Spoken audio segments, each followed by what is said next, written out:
ছুটির দিনেও অফিস খুললেন প্রধানমন্ত্রী তারেক রহমান।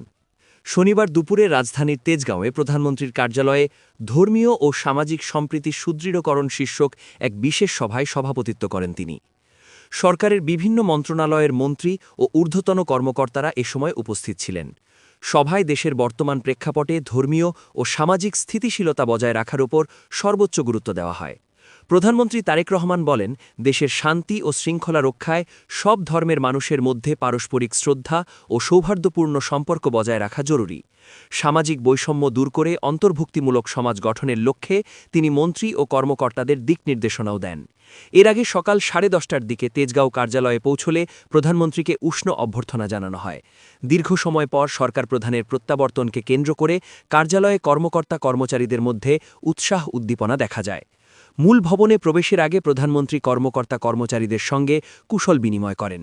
সাবেক প্রধানমন্ত্রী বেগম খালেদা জিয়ার আমলের অনেক কর্মীকে নাম ধরে ডেকে কাছে টেনে নেন তিনি।